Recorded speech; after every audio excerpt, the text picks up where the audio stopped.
Informative and historic videos के मोअज़्ज़िज़ दोस्तों, मैं हूं असद सियाल और आप तमाम देखने और सुनने वालों को अस्सलाम वालेकुम।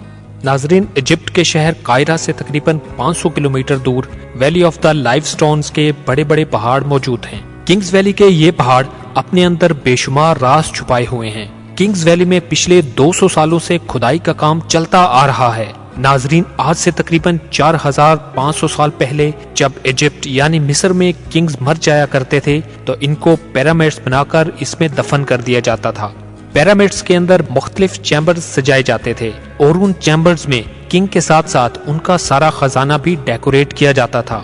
एशियन इजिप्शियंस का मानना है कि इंसान के मर जाने के बाद भी सारा खजाना उनके काम आता है, लेकिन इतने बड़े बड़े पिरामिड्स बनाने में काफी वक्त भी लगता था और काफी ज्यादा मेहनत भी। जैसे जैसे वक्त गुजरता गया, पिरामिड्स बनाने का सिलसिला खत्म होता गया और किंग्स को अब दफन करने के लिए लाइवस्टोन के इन पहाड़ों को चुना गया और इसी वजह से इस जगह को आज वैली ऑफ द किंग्स भी कहा जाता है।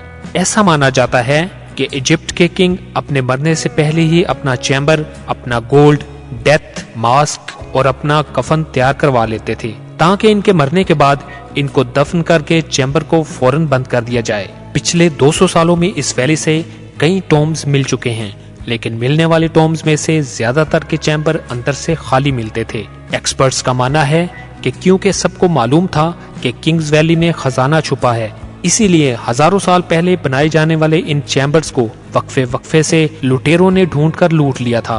खजाना तो बिल्कुल भी नहीं छोड़ा, जबकि कई चैम्बर्स में सिर्फ किंग की ममीज को छोड़ा गया। एक दिन किंग्स वैली से एक ऐसा राज मिला जिसने दुनिया भर के आर्कियोलॉजिस्ट और एक्सपर्ट्स को हैरान कर दिया। जी हाँ, 1922 में British archaeologist Howard Carter Kings Valley पर अपनी साइट पर काम कर रहे थे कि अचानक उनकी नजर सीढ़ियों जैसे एक स्टेप पर पड़ी। हैरत अंगेज तौर पर सीढ़ियों का यह स्टेप पहाड़ के अंदर जा रहा था, जिसको देखकर हावर्ड से रहा न गया और उसने इस जगह पर खुदाई का काम स्टार्ट करवा दिया। टीम खुदाई करती गई और पहाड़ के अंदर से मजीद स्टेप्स नमूदार हुए। अब ये तो कंफर्म था कि पहाड़ के अंदर बने ये स्टेप्स जरूर किसी सीक्रेट जगह को ले जाएंगे। कई फीट की खुदाई के बाद जो मंजर देखा गया उस पर यकीन करना बहुत ही ज्यादा मुश्किल था। जी हाँ, किंग्स वैली के पहाड़ के बीचों बीच एक और टॉम्ब मिल चुका था जिसकी एंट्रेंस 3000 साल पहले बंद की गई थी। यानी एक ऐसा मंजर देखने को जा रहे थे जो पिछले 3000 सालों से किसी ने नहीं देखा था। एंट्रेंस के सामने रखे गए पत्थरों को हटाकर जब हावर्ड कार्टर अंदर गया तो देखा कि पूरा चैम्बर हजारों किस्म के खजानों से भरा पड़ा है। ये एक ऐसा मंजर था जो आज से पहले कभी भी नहीं देखा गया। इस चैम्बर में पड़ी तमाम चीजें सोने से बनी थी, जिसमें ज्वेलरी, स्टैचूज, जेयर्स और लीलन से बने कपड़े भी शामिल थे। टॉम्ब के अंदर एक और चैम्बर भी मौजूद था जहां पर गोल्ड कॉफिन में एक मम्मी भी मौजूद थी जिसको बहुत अच्छी तरह प्रिजर्व किया हुआ था। बाकी तमाम खजाने को तो छोड़े, सिर्फ मम्मी का कफन कवर ही 90 kg प्योर गोल्ड से बना हुआ था। साथ ही इस चैम्बर की दीवारों पर जो पेंटिंग मौजूद थी, इसके कलर्स अभी तक काफी ज्यादा ब्राइट थे। कार्टर की इस डिस्कवरी ने पूरी दुनिया के आर्कियोलॉजिस्ट को हैरान कर दिया था, क्योंकि किंग्स वैली में मिलने वाला ये पहला टॉम्ब था जो लुटेरों की पहुंच से दूर था।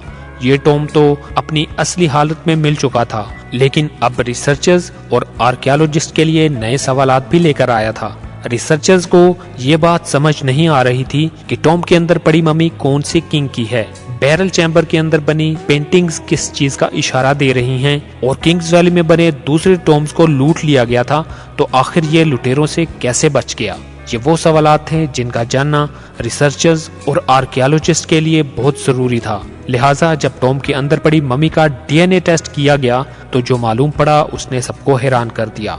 जी हाँ, मम्मी के डीएनए टेस्ट से मालूम हुआ कि ये बॉडी एक 18 साल के किंग की है। जब मम्मी के डीएनए को किंग्स वैली से मिलने वाली दूसरी मम्मीज के डीएनए से मैच किया गया तो मालूम पड़ा कि इसके बाप की मम्मी टॉम्ब नंबर 55 जबकि इसकी माँ की मम्मी टॉम्ब नंबर 35 से मिली थी। इस किंग का नाम टूटनखामुन था और अपने बाप के गुजर जाने के बाद जब ये किंग बना तब ये सिर्फ 18 सालों का था। यानी अपनी बादशाहत के सिर्फ 10 सालों के बाद 18 साल की उम्र में ये भी मर गया।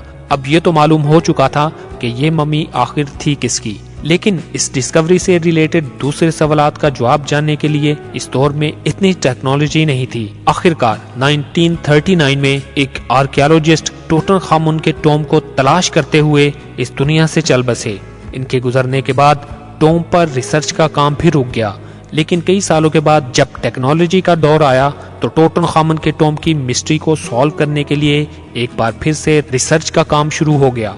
As pathologist Aliya Ismail technology की मदद से बकाया मिस्ट्रीज को सॉल्व करने के लिए मैदान में उतर आईं। इनको इस किंग की जिंदगी के बारे में जानना था, जब वो 3000 साल पहले जिंदा थे और ये टॉम किस वजह से लुटेरों से बच गया था। ये जानना भी आलिया के लिए बहुत जरूरी था। इससे पहले चैम्बर की वॉल पेंटिंग को समझने के लिए उन्होंने इसको स्कैन करके सॉफ्टवेयर में रन किया तो एक एक करके सारे राजों से पर्दा उठता चला गया। वॉल पेंटिंग के स्कैन के बाद जब जूम करके देखा गया तो इस पर अभी तक पेंट ब्रश के वाज़ेह निशानात नजर आ रहे थे। आलिया का कहना था कि ये निशानात उस वक्त जाहिर होते हैं जब गीले प्लास्टर पर पेंट ब्रश चलाया जाए, क्योंकि ये चैम्बर 26 फीट पहाड़ के अंदर बना हुआ था और ये कि यहाँ हवा की क्रॉसिंग का भी कोई जरिया मौजूद नहीं। इसी वजह से ये समझा जा सकता है कि जब ये पेंटिंग की गई थी उस वक्त दीवार पर लगाया जाने वाला ये प्लास्टर गीला था। शायद इनके पास वक्त बहुत कम था, तब ही गीले प्लास्टर पर ही पेंटिंग का काम शुरू कर दिया गया था। लेकिन एक बात समझ नहीं आ रही थी, इतना ज्यादा डेकोरेट और इतनी ज्यादा मेहनत से खोदा जाने वाला ये टॉम आखिर ऐसा भी क्या हुआ था जो उनके पास इतना टाइम भी नहीं था कि प्लास्टर के सूखने का इंतजार करें। ये जानने के लिए एक बार फिर से मम्मी के डीएनए टेस्ट पर नजर दौड़ाई गई, लेकिन इस बार जो चीज सामने आई वो वाकई बहुत बड़ी डिस्कवरी थी। लेटेस्ट डीएनए रिपोर्ट से मालूम पड़ा कि जिस वक्त किंग टूटन खामुन मरा था उस वक्त वो था तो 18 सालों का, लेकिन वो एक ही वक्त में कई बीमारियों से गुजर रहा था। इसका लेफ्ट पांव काम नहीं करता था, इसकी बैक बोन भी टेढ़ी थी और इसको कई बार मलेरिया का अटैक भी हो चुका था। डॉक्टर्स का मानना है कि शायद इसकी मौत भी अचानक मलेरिया की वजह से हुई थी और शायद इसी वजह से टॉम बनाने वालों के पास टाइम कम था, क्योंकि इनके किंग की अचानक मौत हुई थी। लेटेस्ट डीएनए रिपोर्ट से यह भी मालूम पड़ा कि किंग टूटन खामुन और उसकी मां दोनों आपस में सगे बहन भाई थे। लेटेस्ट मेडिकल साइंस के मुताबिक जब सेम ब्लड रिलेशन वाले आपस में शादी करते हैं तो उनके बच्चों में पैदाइशी बीमारियां पड़ने का चांस भी बहुत ज्यादा बढ़ जाता है। टूटन खामुन का टॉम किंग्स वैली में मौजूद दूसरे टॉम्स की तरह लुटेरों के हाथ क्यों नहीं लगा? जब 1922 में हार्वर्ड कॉटन ने ये टॉम तलाश किया था तब टॉम की एंट्रेंस पर बहुत ज्यादा पत्थर पड़े थे। पत्थरों का ये मलबा दूसरे टॉम्स की एंट्रेंस पर मौजूद नहीं था। इसी वजह से शायद लुटेरों को ये टॉम नजर नहीं आया। लेकिन अगर ये पत्थर दूसरे टॉम्स की एंट्रेंस पर नहीं थे तो ये टूटन खामुन की टॉम पर कैसे आए? ये जानने के लिए जरूरी था कि इस जगह को एनालाइज की मदद से किया जाए। आलिया इस्माइल और इसकी टीम ने जब ड्रोन फुटेज देखी तो उनको पहाड़ पर पानी के गुजरने की जगह नजर आई। ऐसा मालूम होता था कि इस जगह से किसी दौर में पानी गुजरा था। एक्सपर्ट्स का मानना है कि अर्थक्वेक्स की वजह से पहाड़ों से गिरने वाले पत्थर यहाँ से गुजरने वाले पानी के प्रेशर से बहकर टॉम की एंट्रेंस पर जमा हो गए थे और इसी वजह से टूटन खामुन के टॉम की एंट्रेंस पूरी तरह से ब्लॉक हो चुकी थी। उम्मीद है आपको ये वीडियो भी पसंद आई होगी। मुझे इजाजत दीजिए। अल्लाह निगहबान।